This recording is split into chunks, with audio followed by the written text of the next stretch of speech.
So UFC 289 is going to be taking place this weekend. This is going to be my follow-up prediction video from my early prediction video, which I put out a couple of days ago. And I'm just kind of reinforcing a few of my picks, maybe giving a little bit more detail here and there as I have more knowledge on the fights and also the fighters as I've looked into it a little bit more, giving myself more time to do so.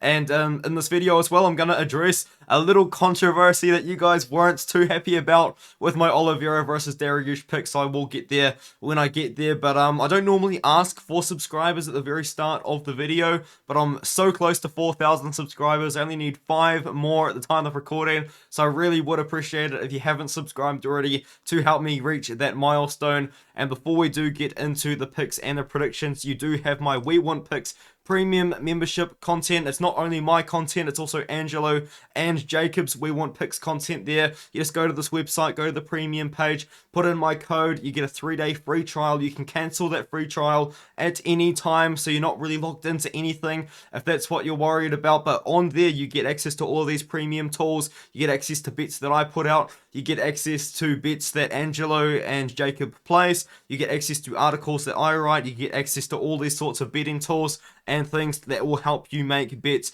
It's a bit of a team. We've got 3 people giving 3 different opinions. You can kind of pick and choose what you want. Obviously, we will agree on a lot of things, but we will disagree here and there. And there is going to be potentially more people giving their opinion, so it's definitely something to keep your eye on. But with that being said, let's now get into the predictions. The first fight is Diana Belbita versus Maria Oliveira, and I do still like Maria Oliveira in this matchup. Now, I have seen a couple of people picking Diana Belbita in this matchup, but I think this is going to be a striking fight.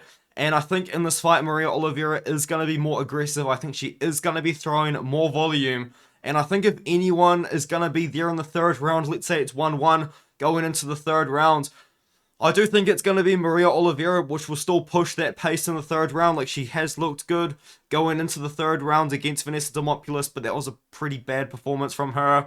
I mean, Demopoulos took her down. Demopoulos dropped her.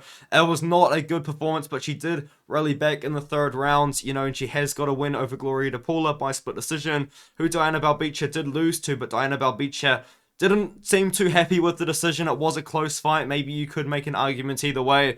But the point is, I am picking Maria Oliveira to win a decision here. I think this fight will take place on the feet. I mean, Maria Oliveira doesn't seem to be a girl that's probably going to be actively looking for takedowns. And Diana Belbita doesn't have a very good track record of getting takedowns in the UFC, because the one time she did, she got submitted immediately by Liana Jujua. So, yeah, I think Maria Oliveira probably wins a decision in this matchup to start off the card. This next fight as well, I think this should be a good one. And it's pretty good for the early prelims. David Dvorak taking on Steven Erceg. And if I'm not mistaken, I think David Dvorak is in the top 10 of 125. So he's a very high-level fighter. And a very high-level fighter for Steve Erceg to fight on short notice. Now, Steve Erceg, potentially, I'm not saying he is, but he potentially is actually the better grappler in this matchup. Now, the reason why I say that is if you do watch Steven Erceg in his fights, he is wicked on the ground, insane jiu-jitsu, but the problem is he's not really displaying this insanely high-level jiu-jitsu against the best level of competition. Now, David Dvorak, I would say he's mostly a striker. If you do look into his matchups, he's actually only ever scored takedowns in one of his fights, and I believe that was the fight against Manel Kape. He has shot for takedowns in all of these other fights, but he just was not credited with any of these takedowns until the Manel Kape fight, which he did lose a decision. I think that David Dvorak wants this fight on the feet. I think David Dvorak can keep this fight on the feet. I mean, Steven Erceg, he is a very high-pressure fighter. He will push forward. He will throw the jab out there. He will kick every now and then, but he's really just trying to set up the fight to go to the ground. Steve Erceg wants this on the ground. Dvorak probably can hang with him in the ground. I mean, I'm not saying that Steven Erceg is a better grappler. I'm saying he potentially is, and we could maybe see that on display, but I don't think Dvorak is going to kind of hang around the grappling of Erceg. I think he keeps it on the feet. I think he defends the takedowns, and I think he does win I wouldn't say a dominant decision, but I think if the fight is on the feet for 15 minutes, I think Dvorak does win a dominant decision. But I think it could be close if Erceg's kind of there for all 3 rounds, actively going for takedowns, this and that. Dvorak's like minus 300 in the matchup. He's not minus 175. If he was minus 175, I would reactivate my Bet365 account right now and throw down on that line. But I am picking Dvorak. I'm picking Dvorak by decision. Erceg has a chance with the grappling, pure grappling wise. It is a very competitive fight, but I think Dvorak is a much better striker. The problem with Dvorak, though, that potentially could work in Steven Erceg's favor, if Erceg can do this, if Erceg can find success doing this. Dvorak does not like being pressured, and Steven Erceg is pretty good at applying pressure. Dvorak does his best work when he's the fighter pressuring forward, when he's the fighter moving forward, when he's the one dictating the pace, dictating where the fight goes, but he doesn't do so well when other fighters pressure him. Now, Steven Erceg is going to try and pressure him, but I think Dvorak ultimately gets it done. He's a massive favorite in this matchup. It will be interesting to see what kind of happens in the fight, though. It should be a good one. Blake Bilder taking on Kyle Nelson. I mean, I like Blake Bilder in this fight. I think Blake Bilder, a money line anywhere around -200 is probably pretty safe. Now, I think Blake Bilder probably has the advantage everywhere, not gonna lie, but the problem with Blake Bilder is that I will just probably bring up for the rest of his career, because it is such a red flag, and it is why I picked him to lose his Dana White's Contender Series fight, and that is Blake Bilder's striking defense is quite bad. Now, it is improving, but it has looked really bad in the past. And the reason why I say that is in these fights, man, at Cage Fury FC, against lesser competition, this guy's getting rocked. This guy's getting dropped. This guy's getting hurt by lesser competition than UFC level competition. Now, Blake Bilder, though, very good offensive wrestler, very good offensive grappler. His striking defense is his biggest liability. His chin, I mean, I've never seen him knocked out. He's undefeated as an amateur, undefeated as a pro, but his chin potentially is also a liability, because I have seen him hurt, I have seen him dropped. I don't see Kyle Nelson hurting and dropping him, and with all of that negativity out of the way of me talking about Blake Bilder's bad striking defense, it is improving rapidly. He has looked much better, much more comfortable on the feet as well in his last few fights. I mean, he just dominated his fight. I mean, it was pretty slick finish against Alex Morgan. You know, the fight didn't last really too long. It was a very good performance from Bilder. And then he had a very close fight against Shane Young, but in that fight, you know, Shane Young was able to hit him, but Blake Bilder is showing improvements. He is getting much better on the feet, defensive-wise especially, I would say. So you can see that Blake Bilder is definitely kind of recognized this part of his game as something he needs to improve on, and it is something that he has improved on. Now, I haven't really touched Kyle Nelson too much in this fight. It's just because I don't think Kyle Nelson can win, honestly. Kyle Nelson's kind of just always losing, you know what I mean? Like, he hasn't won, in about 4 years.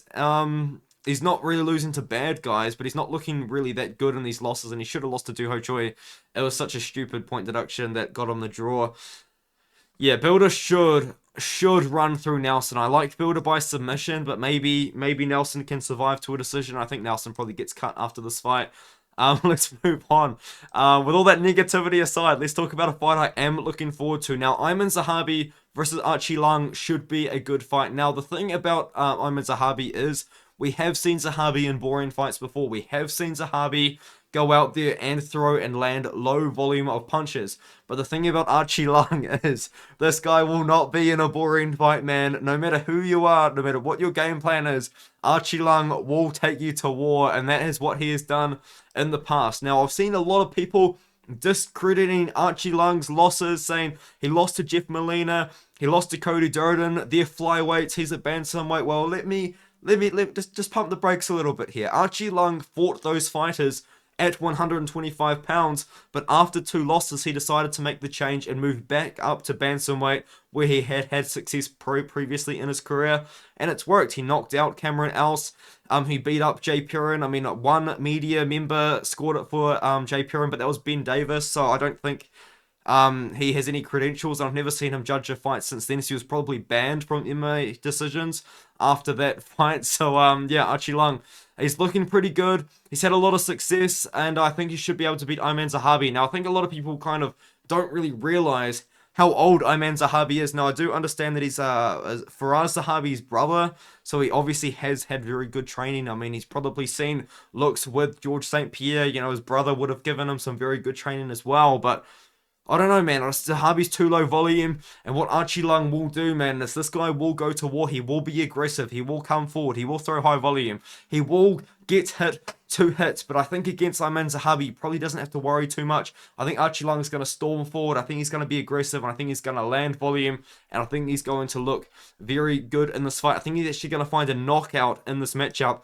and it's kind of going to be a fight where people kind of go, man, this Aoriqileng guy's not too bad. And I think if he does beat Aiemann Zahabi, he probably should be on that card in Singapore, which is rumored to be at the end of August. Now we'll move on to Jasmine Jasudavicius versus Miranda Maverick. I don't like the odds. I really don't like the odds. Now, Miranda Maverick at one point was touted as like some super special prospect. It was a couple of years ago now where like her hype was kind of at a high. I mean, no disrespect to Miranda Maverick at all, but it feels like her hype is almost stagnated a little bit. So she's kind of been fighting and winning under the radar. You know, recently she did beat Shanna Young, but she was like a massive favorite in that fight. I picked her to submit Shanna Young in the first round. And she didn't really look that great. You know, it was a pretty dominant win, but like, you know, she's kind of struggling at times to get the takedowns. And against Shanna Young, a girl who Miranda Maverick had actually already beaten in the past as well, it was a worry. And now she's fighting Jasmine Jasudavicius. And to my understanding, she's like a Canadian wrestling champion. I don't know if that's like the official status that she's got, but it has been described as pretty much being the Canadian wrestling champion. So she does have a good wrestling base. She couldn't put it on against Natalia Silva. Natalia Silva just beat her up in that fight. Kind of, in a way, like, this might sound like an over-exaggeration, but kind of, like, shocked the world in that fight, really. Like, when nobody knew who Natalia Silva was until Natalia Silva fought Jasmine Jasudavicius, and she's really put herself on the map since then. But she bounced back, a good win over Gabriela Fernandez, who was an LFA champion, made her debut, and Jasudavicius managed to get past her, so that was a good win for Jasmine to kind of get back kind of on track to maybe fighting in the rankings. And Miranda Maverick's a pretty appropriate opponent to get her there, to get her to that position of the rankings. But I'm going to go with Miranda Maverick. I do think that the wrestling potentially could cancel each other out. And I think if it stays on the feet, I do think Miranda Maverick is the more technical striker. So I don't really mind Maverick if the fight stays on the feet as well. So give me Miranda Maverick to win a decision. I think this fight either way goes the distance. I think it could be close though. I would not be playing minus 300 on Miranda Maverick if I was you guys, if I was a betting man. Which I'm not at the moment because I've got exams coming up. So I'm not betting at the moment. But I've got an underdog in this fight. If he still is the underdog, maybe he's flipped to the favorite, but I am going to be picking Chris Curtis in this fight. I wasn't sure at first. I think my initial prediction was Chris Curtis, but come back to me later sort of thing. Now, Nassourdine Imavov, despite his surname being Imavov, he kind of is a primary striker who can wrestle if he wants to, and he probably would be wise to wrestle in this matchup because he is massive for 185 pounds. He is really, really big for this weight class, and Chris Curtis is a former welterweight, and against some opponents, he does look somewhat undersized. He does look like he probably, potentially could still make 170 again, but now that he's almost 36 years old, maybe it isn't that much of a possibility. But Chris Curtis, the point is he is going to be a lot smaller in this fight than Nassourdine Imavov. But the thing about Chris Curtis is that he's got a very good advantage of his Chris Curtis and Sean Strickland are close training partners. They're close friends. Sean Strickland and Chris Curtis can probably work together. Rewatch the Sean Strickland versus Imavov fight, and Strickland can kind of help him, tell him what worked, what didn't work, this and that. And even then, Curtis and Strickland do fight somewhat similar. Not super similar, but somewhat similar as well. Imavov, for the most part, is also like a...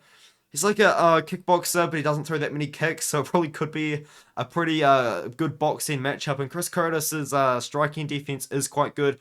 Very different style to Strickland's striking defense. Strickland kind of likes to have the hands kind of out there, and he like slaps away the punches. Like it's actually very effective when it works, because you can slap away a punch and then just throw your own. But Curtis kind of has like the shell, you know what I mean? Like he's got his hands up pretty high. Body shots do tend to be quite open against Curtis. He sometimes drops his hands, but for the most part, he's really covering up. If he has to, he'll close his things. You know what I mean? He'll have his hands up very high. I do like Curtis in this fight, though. Very good takedown defense. Imavov is massive, though, which is notable for the weight class. But I think Curtis wins a decision on the feet, keeps it on the feet, and beats Imavov by decision. Sorry, I got Curtis there. We will move on. Eryk Anders taking on Marc-Andre Barriault. Already up to the main card. I mean, this might be a shorter video than my early predictions video, but the reason for that is I've been studying all day, man, and I've kind of crashed, low-key. I've kind of crashed. I'm kind of probably going to go to bed soon, even though it's only 9 p.m. But let's get into this main card fight, main card opener. I've got Marc-Andre Barriault here. I do think he's got a very good style to potentially beat Eryk Anders in this matchup. Now, both guys, very different kind of styles that are going to be clashing here. Marc-Andre Barriault, very high pressure, very high volume striker, doesn't really have too much pop on the shots. Whereas Eryk Anders, when it comes to the striking, I would say is probably a little bit low volume, but what he's trying to do is he's trying to set up those power punches, man. He's trying to land with intent. Like, if you look at Eryk Anders, he is a big guy. Like, he is built, man. Like, he definitely does hit the gym, and he's just a big guy. You know what I mean? He's very well built, and you can tell that he does have and possesses a lot of power. Now, he did show off that power when he sent Kyle Dalkaus outside of the UFC. Who Kyle Dalkaus, if you guys don't know, he's fighting like a guy with like a 7-7 record for Cage Fury FC. I think next week, actually. So maybe keep your eye out for that one, but. With that being said, I do think Andre Barriault wins this fight. I think what he does, I think he can keep the fight on the feet, because Eryk Anders, you know, he can shoot for a lot of takedowns, he can do a lot of clinching, but I think what will happen is I think Marc-Andre Barriault probably tries his best to keep this fight at range, and he just throws his high volume, because that's what he does. He's a high pressure, high volume fighter. He can get takedowns every now and then. He doesn't average many takedowns at all. He manages like 0.3 takedowns, but if he has to, he can get takedowns. Do I think it's probably a good idea to try and take down Eryk Anders? Absolutely not. But if Marc-Andre Barriault does end up getting clipped with something big, he probably could die for a takedown if he really needed to save for himself. But I think that Marc-Andre Barriault, high pressure, lands a lot of shots, probably works the body early on against Eryk Anders, pushes him up against the cage, maybe a little bit of clinching. I think this fight could be sloppy. Either way, no matter who wins, it could be a very sloppy fight, but it should be a fun fight. I did kind of liken it to the Marc-Andre Barriault versus Julian Marquez sort of matchup. I think the fight could potentially end up like that, with the ending maybe being similar, where Marquez was just broken towards the end of it, and Barriault was just putting on the pressure, putting on the power. Not really power, just a lot of volume. I think maybe Barriault wins a decision, or if he does win by finish, I think it will be like a late finish. Kind of just from like a compilation of damage. Maybe Anders is just really tired against the cage, and it's like the Marquez fight where Barriault's just working against the cage, landing a lot of volume and just waiting for the ref to stop it. Maybe that's how Marc-Andre Barriault finishes the fight. If Anders finishes the fight, it's probably by KO, or maybe he gets the fight to the ground, but we'll move on to the next one.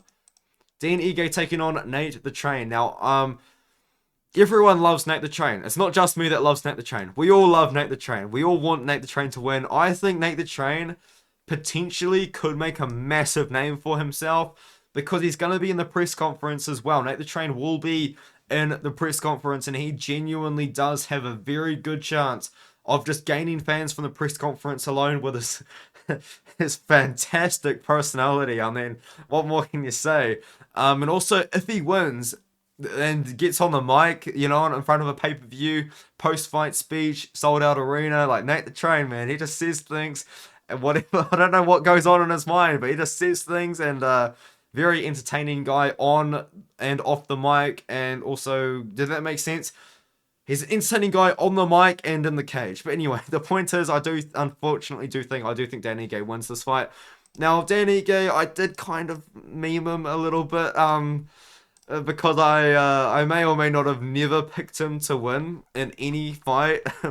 And I was 3-0 on Dan Ige picks, and then I did pick him to beat Damon Jackson as well. So I'm 4-0 on Dan Ige picks. I've never picked a Dan Ige fight wrong since I started my channel, which was like late 2021. I don't know if I did do an official video for this fight, but I think I did. And I've picked against Dan Ige ever since I had my channel, and I'm going to pick him to win. I do think he beats Nate Landwehr. I think he's got a good style to beat Nate Landwehr, you know, like Nate Landwehr. He's a decent striker that can wrestle, and in this matchup, he probably should wrestle. Speaking of fighters that should wrestle, I mean, Damon Jackson's game plan in his last fight was to strike with Dan Ige, and he just got picked apart until the fight ended, you know, until he eventually and inevitably, with that game plan and with that style, with his head sticking out like this, he inevitably did get KO'd. Like, I don't understand why he decided to box with Dan Ige, because if Dan Ige does anything well, it is box. He is a good boxer and he is a good striker. Now, what I see is the most powerful striker in the world. Contrary to what a lot of people will tell you, I personally don't think he's that powerful. It's kind of like Josh Emmett, where I think his power might be a little bit overrated. You know, like the guy said he's KO'd to Gavin Tucker, who I don't think has fought since, and Damon Jackson, who just fought him like a complete idiot before that. He was just kind of winning decisions over guys before he KO'd Mike Santiago. But Nate Landwehr is too hittable to fight Dan Ige, in my opinion, man. This guy's getting rocked. This guy's getting dropped. It's not a good look. And the thing is, like, against David Onama in the first round, David Onama put him down bad, man. You know what I mean? Like, it was a crazy fight. One of the better fights of the year last year. But the thing is, though, like, that was because Nate the Train got knocked down. He got hurt, man. He was out of it, you know. A lot of referees potentially would have stopped that fight with how hurt Nate the Train was. He did manage to come back and have a very successful fight. But and then against Austin Lingo as well. Like, Austin Lingo, I wouldn't say that Austin Lingo is like the best fighter in the world, but Lingo was still able to land, and I saw people picking Lingo to win that fight because Nate the Train's so hittable. So it's just not a good matchup for Nate the Train. If he wants to, and he... Jeez, what's going on? And he probably should wrestle against Dan Ige, but I just don't think he is, man. I think he's going to get caught up in the hype like he does. It's going to be a fun fight. It's going to be a scrappy fight. It's going to be fun. It's going to be entertaining. But I think inevitably, man, Dan Ige either wins a decision with at least one knockdown in the fight, or he does knock down Nate the Train and win by knockout. And I think that probably is what's going to happen. Now, I did just say that I don't think Dan Ige is as powerful as most people do think that he is. But, yeah, I am going to go with Dan Ige by KO. And for the Josh Emmett reference as well, because I know I'm going to get comments about the Josh Emmett power situation. So I'm going to bring it up right before we get to Mike Malott versus Adam Fugitt. Dude, Josh Emmett in his career has 6 wins by KO and 10 by decision. And his last knockout was in 2019. And he's only got, what, 3 KOs in the UFC? Like, I think people also overrate Josh Emmett's power, but whatever, that is it's a story for another day. That's also going to be a controversy in the comment section, because you guys weren't happy about the Oliveira Dariush picks, which I will get to soon. Anyway, Mike Malott versus Adam Fugitt. I do like Mike Malott in this fight, and I do like him in this fight. Not a lot, but I am pretty confident Malott gets it done, you know what I mean? Because I'm seeing a lot of people picking Fugitt in this fight, and honestly, like, respects to the people that picked Adam Fugitt against Yusaku Kinoshita. I didn't see it coming, but Adam Fugitt just kind of dominated that fight. Made me look like a little bit of an idiot. Kind of maybe cleared my vision a little bit, because maybe I overhyped Yusaku Kinoshita, but I think Yusaku Kinoshita can still do great things. He's a young guy. I think he's actually only slightly older than me, so he's got a long career ahead of him. He should have very successful career. Maybe Adam Fugitt was just too much too soon, and Fugitt was able to take him down. Fugitt was able to land on the feet. Like, it's just a very good performance from Adam Fugitt in that fight, but he's not going to be able to replicate that performance against Mike Malott.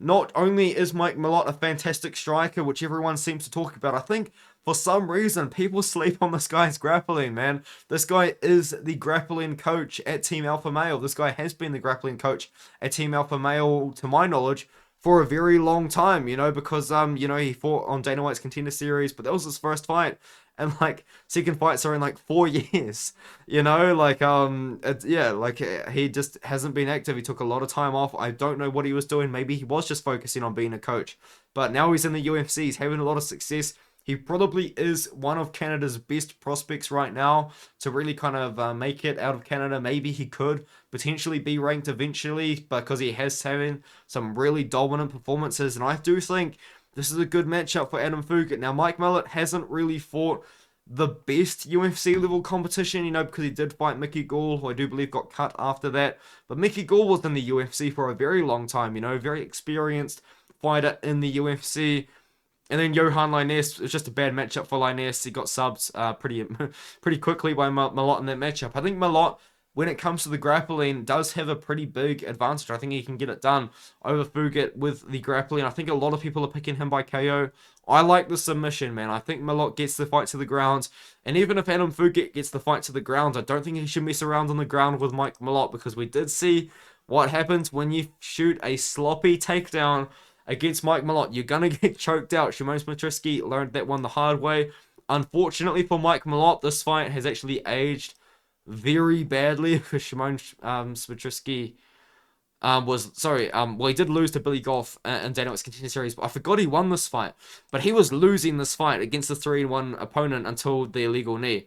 But anyway, we'll move on to, man, I've gone off the rails a little bit in this video. I'm so sorry, guys. But Charles Oliveira versus Beneil Dariush. Okay, let's address a couple of things.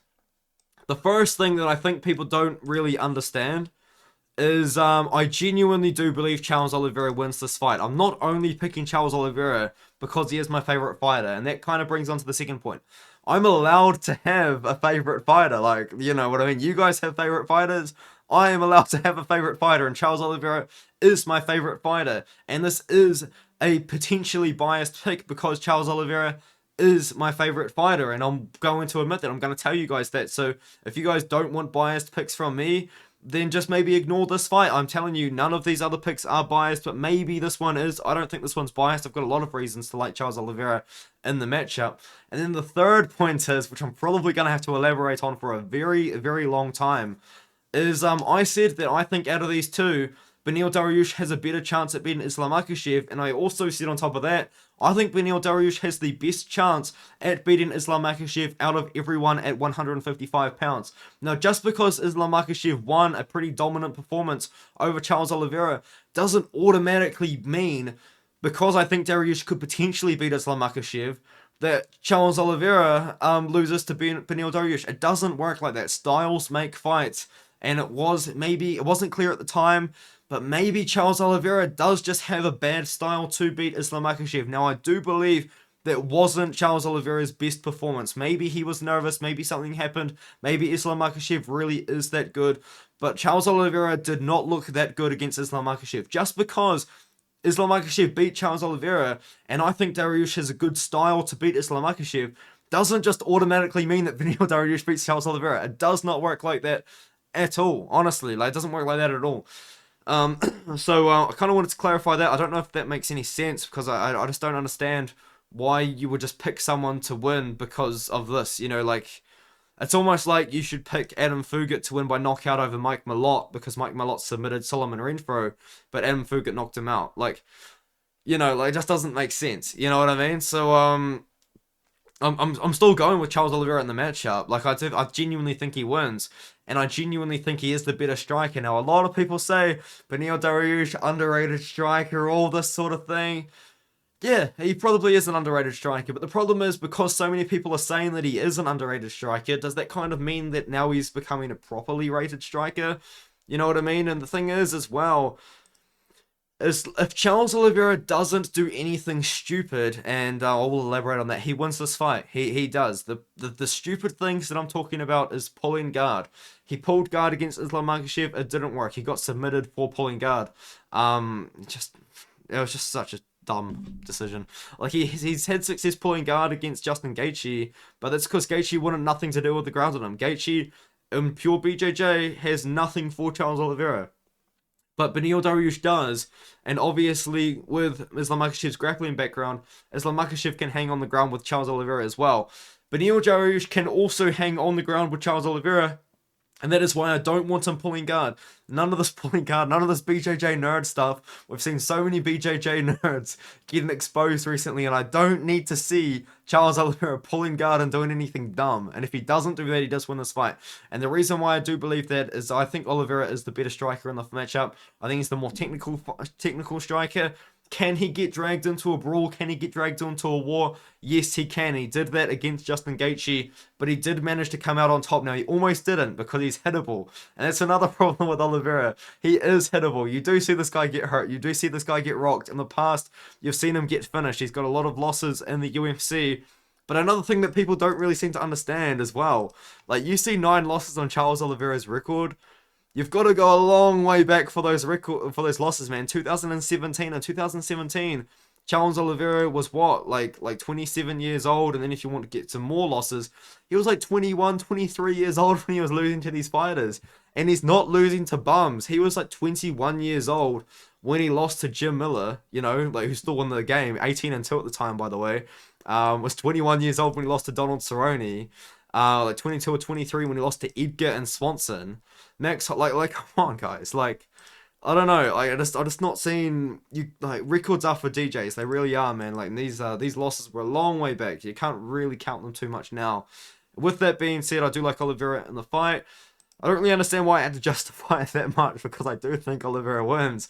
He's the better striker. He's the more technical striker. Even if he does get sucked into a brawl with Beneil Dariush, I think he will come out on top. He is more hittable potentially, but you know, like Dariush's striking is not that technical. You know what I mean? And when it comes down to it, Oliveira's got that aggressive shoot box Muay Thai style, which we have seen work over and over and over again, not only in Charles Oliveira's fights, but also in other fights.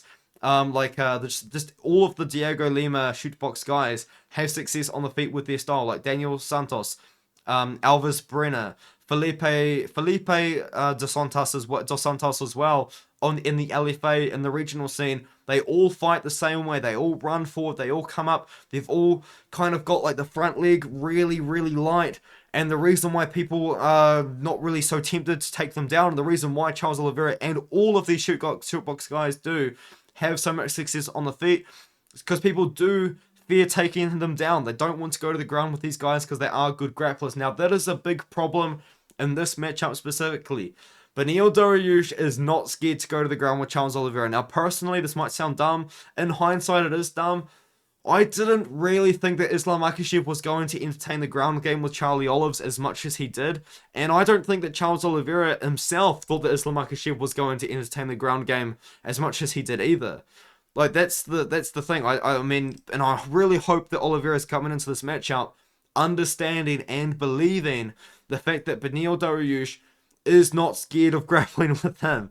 I did think, in hindsight, it sounds dumb, it really does, but I was not on an island in this opinion whatsoever. I did not think that Islam Makhachev was going to be going for takedowns as often as he was. I didn't think that he was going to be out grappling and willing to grapple Oliveira as much as he was.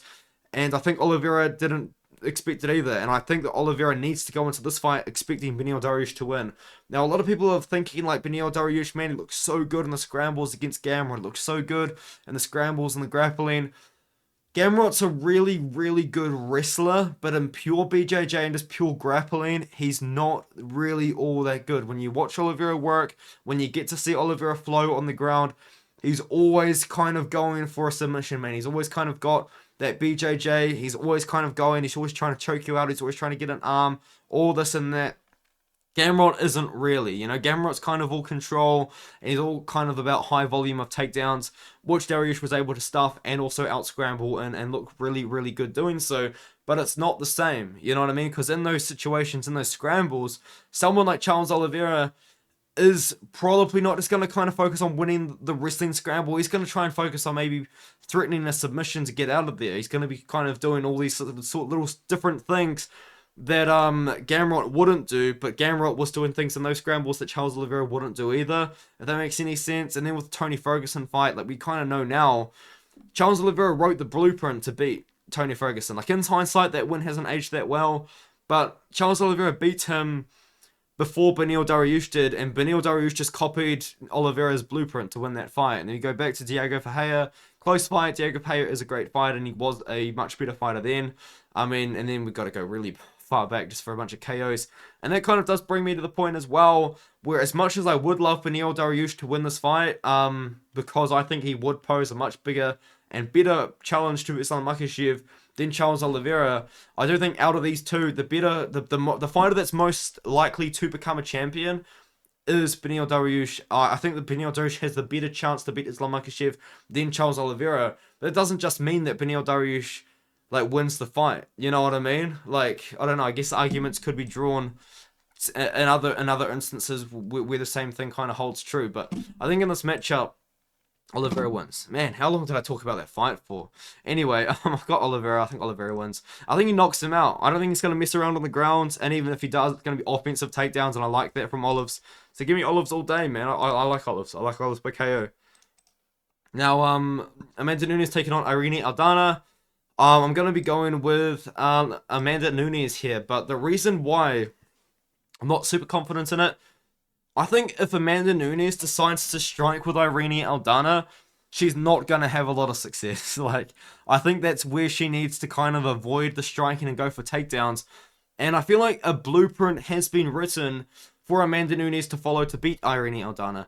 And it was written by Macy Chiasson of all fighters. You know, Macy Chiasson was probably on her way to winning a decision before that upcut to the liver from Irene Aldana. And the way that Macy Chiasson was able to have success, well, she managed to take down Irene Aldana multiple times in that fight.